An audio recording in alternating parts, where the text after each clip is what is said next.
తెలంగాణలో కొత్తగా 80 ఆర్టీసీ బస్సులు రోడ్డెక్కాయి. ఈ అత్యాధునిక బస్సులను మంత్రి పొన్నం ప్రభాకర్ జెండా ఊపి ప్రారంభించారు. ఈ కొత్త బస్సుల్లో 30 express, 30 Rajdhani AC, 20 Lahari sleeper cum seater బస్సులున్నాయి. కొత్తగా 1050 బస్సులను తెలంగాణ ప్రభుత్వం టీఎస్ఆర్టీసీ తీసుకొస్తున్నాయి. వాటిలో మొదటి 80 బస్సులను ఇవాళ ప్రారంభించారు.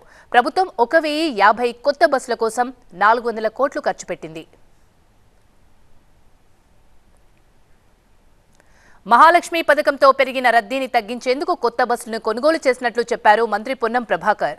కార్మికుల సంక్షేమానికి ప్రాధాన్యత ఇస్తున్నామని మంత్రి పొన్నం అన్నారు. భవిష్యత్తులో ఆర్టీసీ నుంచి మరిన్ని రాయితీలు కల్పిస్తామని చెప్పారు. తెలంగాణ రాష్ట్రం ప్రజల ఆకాంక్షల కొరకు ఏర్పడ్డ తర్వాత గౌరవ ముఖ్యమంత్రి గారి నాయకత్వంలో 48 గంటల్లో ఇచ్చినటువంటి 6 గ్యారెంటీల్లో భాగంగా మహిళలకు ఉచితంగా బస్సు సౌకర్యాన్ని ప్రారంభించి ఒక సంచలనాత్మక నిర్ణయం తీసుకోవడం జరిగింది. ప్రభుత్వం 7వ తేదీ ఏర్పడితే 9వ తేదీ నాడు ఉదయాన్నే ఈ యొక్క బస్సులకు సంబంధించినటువంటి దాని లోపల తెలంగాణ వ్యాప్తంగా మహిళలందరికీ కూడా ఉచిత బస్సు సౌకర్యాన్ని కలుగజేయడం జరిగింది. దీని ద్వారా పెరుగుతున్నటువంటి రద్దీ కావచ్చు, లేదా గతంలో పాతపడ్డటువంటి బస్సుల స్థానే కొత్త బస్సులు ఏర్పాటు చేయటువంటి ప్రక్రియలో భాగం కావచ్చు. ప్రభుత్వం తరఫున పెద్దలు గౌరవ ముఖ్యమంత్రి గారు ఆదేశించిన దానికి అనుగుణంగా 1050 బస్సుల్ని దాదాపు 400 కోట్ల రూపాయలతోటి బ్యాంక్ ఎస్బీఐ వారి సహకారంతో మరి కొనుగోలు ప్రక్రియ స్టార్ట్ అయింది.